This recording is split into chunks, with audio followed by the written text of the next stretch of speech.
जय श्री कृष्ण दोस्तों। आज हम आपके लिए भगवान जगन्नाथ की कहानी लेकर प्रस्तुत हैं।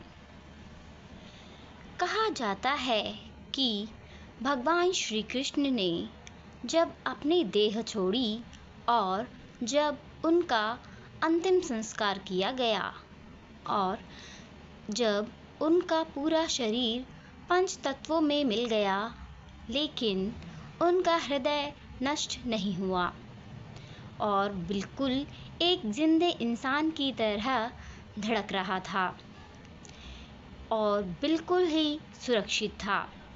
लेकिन ये बात बहुत कम लोगों को पता होगी कि आज भी ये हृदय बिल्कुल सुरक्षित है, जो कि भगवान जगन्नाथ की काठ की मूर्ति में बसा हुआ है और धड़कता रहता है। जब भी भगवान जगन्नाथ मंदिर की सफाई होती है तो ये सोने से बने हुए झाड़ू से होती है। भगवान जगन्नाथ को कलयुग का भगवान भी माना जाता है। उड़ीसा के पुरी में भगवान जगन्नाथ जी अपनी बहन सुभद्रा और भाई बलराम के साथ विराजमान हैं। परंतु भगवान जगन्नाथ से जुड़े हुए बहुत से ऐसे भी रहस्य हैं जिनका आज तक कोई पता नहीं कर सका। भगवान जगन्नाथ की प्रतिमा हर 12 वर्ष बाद बदल दी जाती है और जब प्रतिमा को बदलना होता है तो पुरी में हर जगह की लाइट बंद कर दी जाती है और मंदिर के चारों तरफ सीआरपीएफ सेना लगा दी जाती है ताकि कोई भी व्यक्ति मंदिर में घुस ना पाए।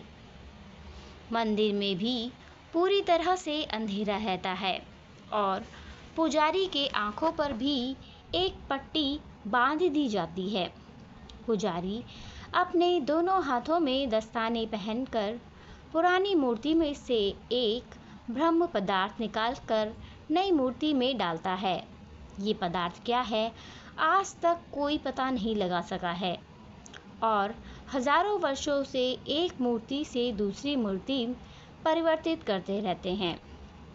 यह एक ऐसा अलौकिक पदार्थ है जिसको छूने पर इंसान का पूरा शरीर भस्म हो जाता है। माना जाता है कि इसका संबंध भगवान श्री कृष्ण से है। जब जगन्नाथ भगवान की प्रतिमा बदली जाती है तो उसके साथ साथ मंदिर के हर प्रतिमा को बदल दिया जाता है। प्रतिमा तभी बदली जाती है कि जब आषाढ़ के 2 महीने आते हैं। वैसा 12 से 14 सालों में एक बार होता है। जब ऐसा होता है तो इसे नवकलेवर कहते हैं।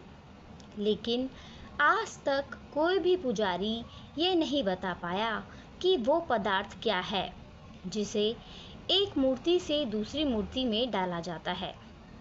जिन पुजारियों ने उस पदार्थ को हाथ लगाया है, उनका कहना है कि यह किसी खरगोश की तरह उछलता रहता है और आज भी हर साल जगन्नाथ यात्रा के पहले वहां का राजा स्वयं अपने हाथों से झाड़ू लगाता है। इस मंदिर की एक खास बात यह भी है कि जैसे ही हम मंदिर के सिंह द्वार से पहला कदम अंदर रखते हैं तो समुद्र के लहरों की आवाज़ें सुनाई देने से बंद हो जाती हैं और जैसे ही मंदिर से एक कदम बाहर रखेंगे, समुद्र के लहरों की आवाज़ें तेजी से कानों में सुनाई देने लगती हैं।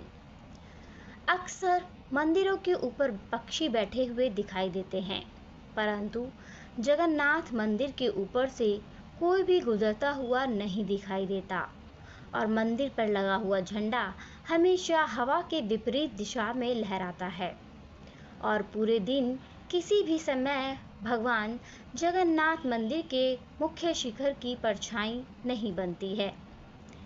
मंदिर के लगभग 45 मंजिल ऊपर लगे झंडे को प्रतिदिन बदला जाता है, क्योंकि ऐसा माना जाता है कि अगर एक दिन भी यह नहीं बदला गया तो मंदिर पूरे 18 सालों के लिए बंद हो जाएगा और मंदिर के शिखर पर एक सुदर्शन चक्र लगा हुआ है, जिसको हर दिशा से देखने पर उसका मुख आपकी तरफ ही दिखेगा। मंदिर के प्रसाद जब बनता है तो उसको पकाने के लिए एक के ऊपर एक बर्तन रखा जाता है और नीचे लकड़ी की आग लगाई जाती है और सबसे ऊपर रखे हुए बर्तन का प्रसाद सबसे पहले पकता है। जगन्नाथ मंदिर में कभी प्रसाद घटता नहीं है और यह सबसे आश्चर्य की बात है कि मंदिर के कपाट जब बंद होते हैं तो प्रसाद भी अपने आप समाप्त हो जाता है। धन्यवाद।